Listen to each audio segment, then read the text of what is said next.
uh, taxes and income. Uh, let's see here. Try to get a background going. Green screen. Okay.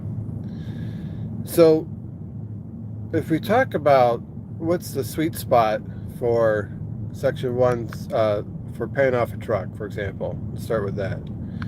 I use Grok AI to help me crunch some numbers because this is getting kind of wonky.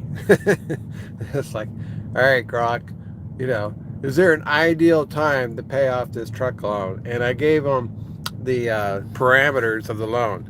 It was a $60,000 loan, 36 months, potentially upwards of 13.5% APR through Daimler Financial. And I asked Grok, what's the best time or the optimal time to pay off the truck? And there seems to be a sweet spot. Obviously, the sooner you pay off the truck, the less interest you're going to pay on that loan. If you go the full 36 months, it's going to be over $13,000 in interest. And you're like, well, how can I lessen the impact of this APR 13.5? It seems a little high. What if I pay the truck off early? And it basically, if you pay the truck off in 6 months, it's not impossible, but that would probably be the earliest you could do it. You would save over $9,000 in interest. If that's the case, then the interest rate on a loan is relatively insignificant because you wouldn't be taking the loan full term necessarily.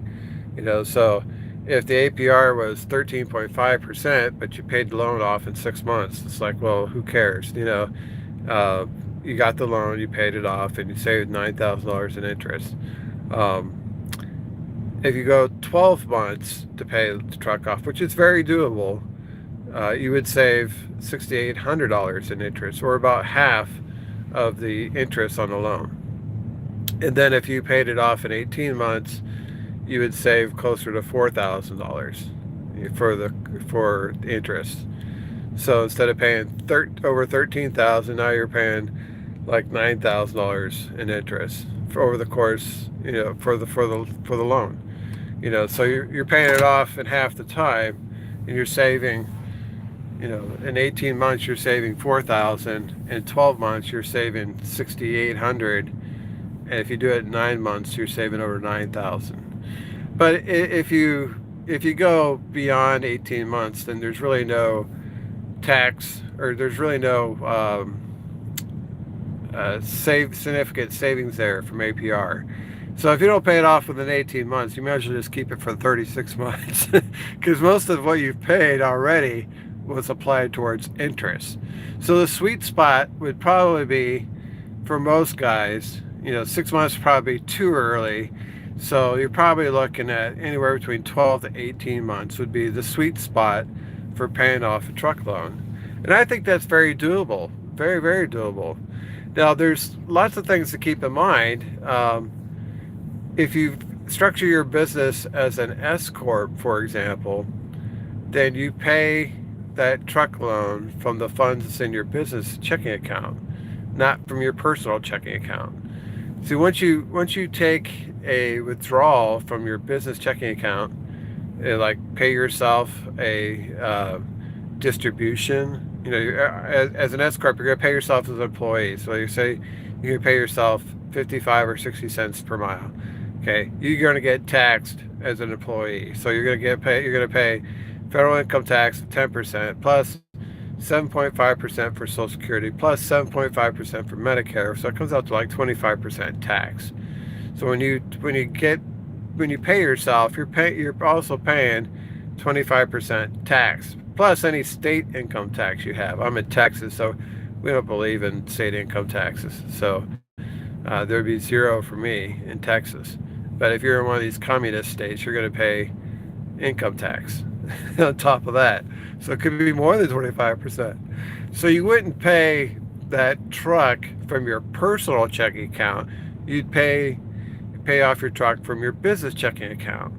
Because when you pay it from your business checking account, that money is like pre-tax money. It hasn't been taxed yet.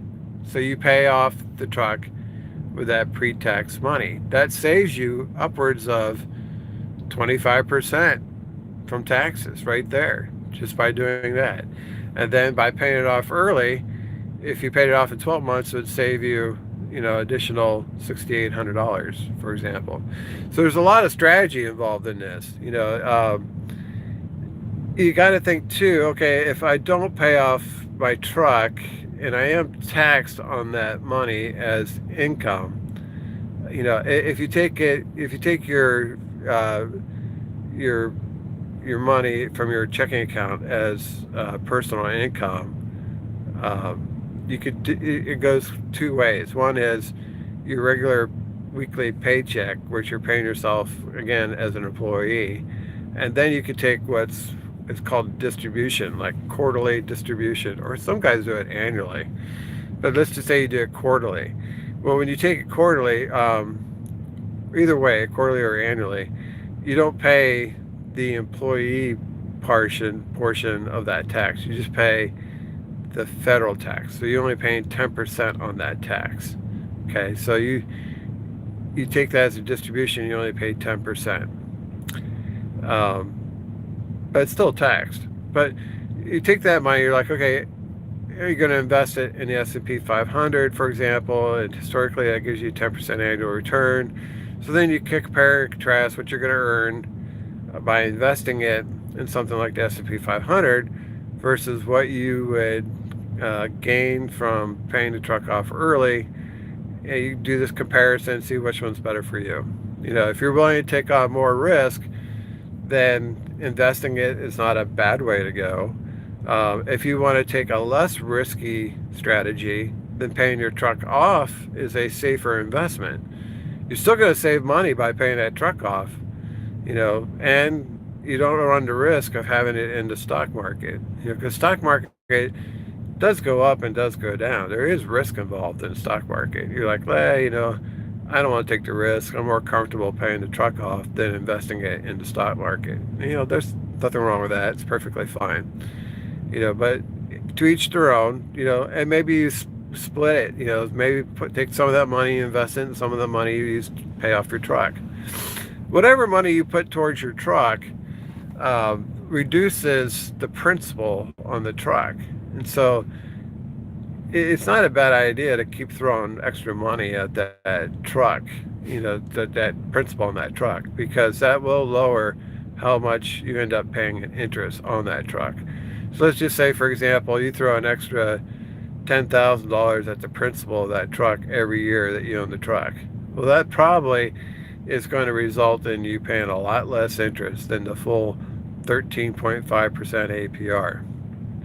So I wouldn't get hung up on purchasing the truck if you think the interest is too high. If that's 13.5% APR, you think that's too high, that wouldn't be a showstopper. That just means that there's an opportunity there for you to save money if you pay the truck off early. So I wouldn't get hung up on that. It's like, well, all right, how can I lessen the impact of that 13.5% APR? Well, pay your truck off between 12 and 18 months. You'll save 50% if you do it in 12 months, and you'll save a little bit less if you do it in 18 months. But it's all about strategy. I don't think there's a right or wrong answer. It's what's your strategy? What's your preference? Do you prefer to have a truck that's paid off sooner rather than later? Or would you rather have that money to spend on other things that's on your list of priorities? Maybe you do need a new personal vehicle. Maybe you need to put a down payment on a house. Maybe you need to put money towards retirement. Maybe you need to pay for medical bills, whatever. It's up for the individual to decide what's best for them, how they want to do it. But there is strategy there. You can explore these options. I would check with your tax accountant. They can advise you the best way to do this. So the other part of this equation is Section 179. When we look back over the summer, Congress passed the One Big Beautiful Bill, and there's some serious doubts about how that would impact us as owner-operators. It was like, well, we maintain the tax brackets that we had before, so our taxes aren't going to go up.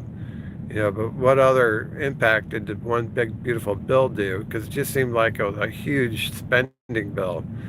Um, but one of the parts of the one big beautiful bill was the improvement on Section 179 when it applies to owner-operators and purchasing equipment.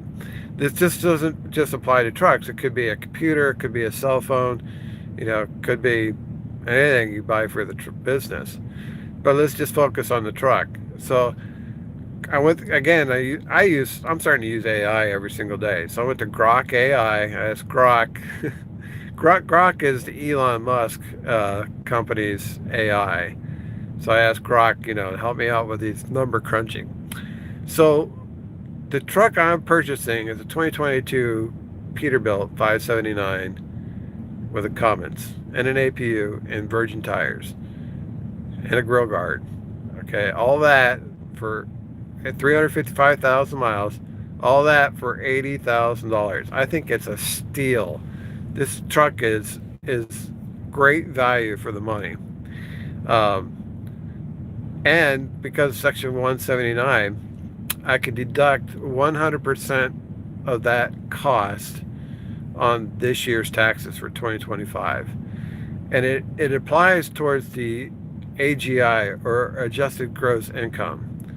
So let's say, for example, your adjusted gross income is $100,000.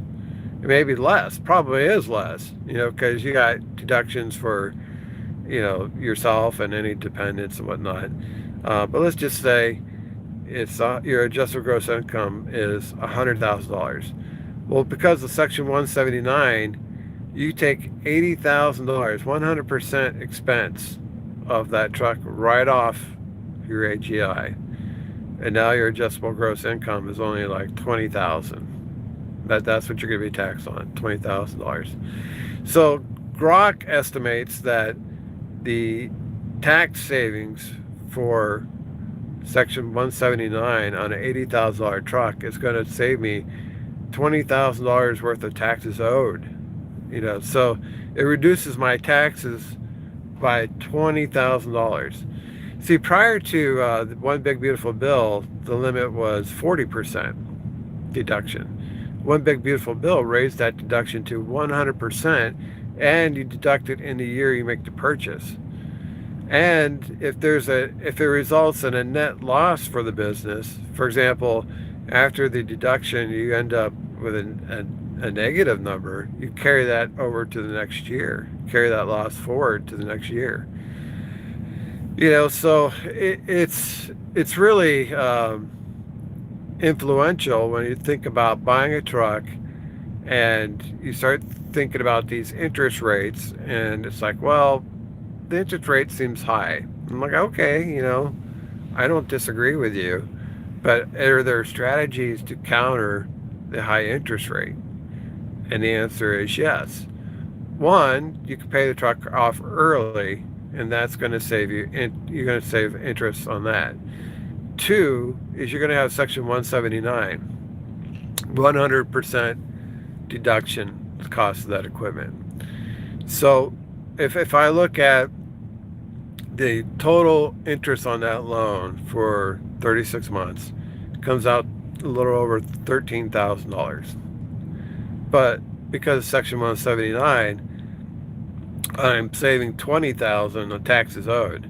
That means I'm still ahead of the game by $7,000. So is the high APR of 13.5% a showstopper? No, not at all. I could pay the truck off early and save interest.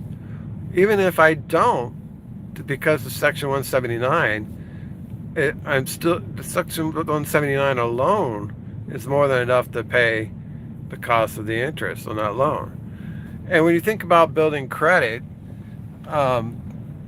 you want payment history, on your credit report. So you don't necessarily want to pay off a loan as soon as you possibly can, because you're not building credit history.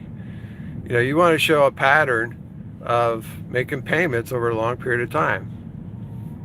So it may be a strategy. You have to decide what's best for you. A strategy may be, it's like, look, I want to build my business credit. This is all going to be reported on my business credit report. I want to show payments, regularly over 36 months. That sets me up nicely for my next truck alone.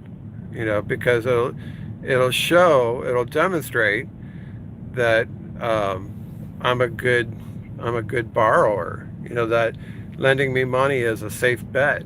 That the lender is going to make good profit by lending me the money for purchase newer equipment.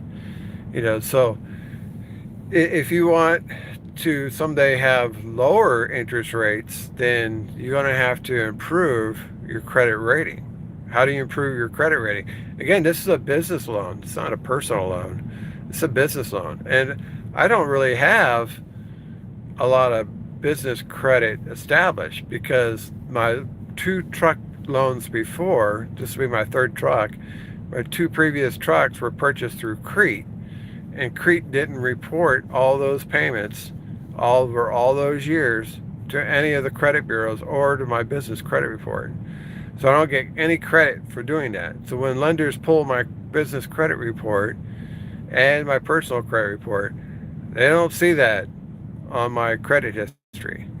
Now, Crete counters that and says, we will craft you this nice little letter that says, you paid off a truck or 2 trucks, and it's called a credit reference letter. That's nice, but that's not what lenders prefer.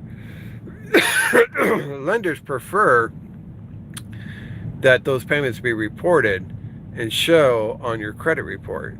Even though Crete created a nice, friendly letter, it doesn't have the impact or significance as that being shown on your credit report.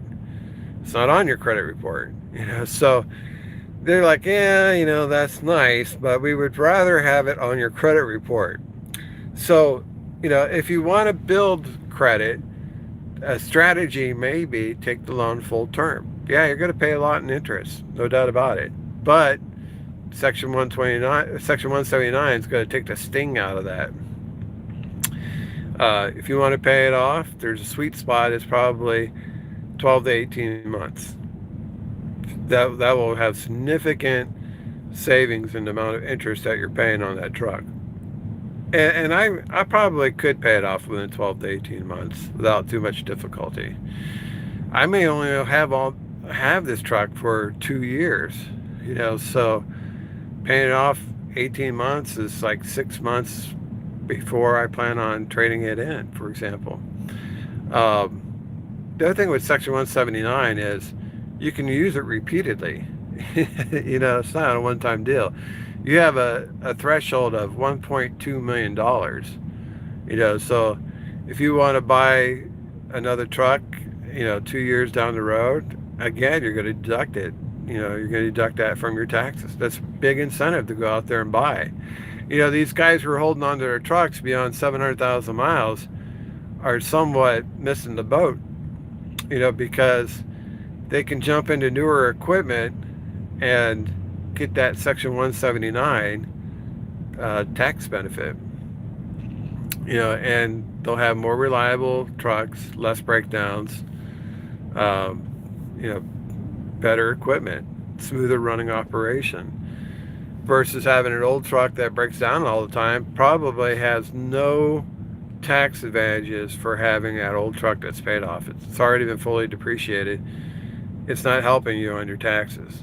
Well, with Section 179, there's a huge incentive for you to jump out of that old truck and go get it something newer. It doesn't have to be a brand new truck. You could buy a used truck like I am. That still qualifies. As long as it's over 6,000 gross vehicle weight rating of the truck and it's used for business. So obviously a Class 8 truck meets that requirement and it's going to be 100% used for business. You're going to qualify for Section 179. So these are some things to keep in mind when you're looking at purchasing a truck. You're looking at that APR and you think about strategies of when you should pay that off, is there's opportunity there to save money on that interest rate, what the sweet spot is, 12 to 18 months, and how Section 179 could take a lot of sting out of that cost of buying that truck. Because that's 179 is a huge tax advantage. All right, guys, that's all I got for you. Thanks for watching. We'll see you on the internet.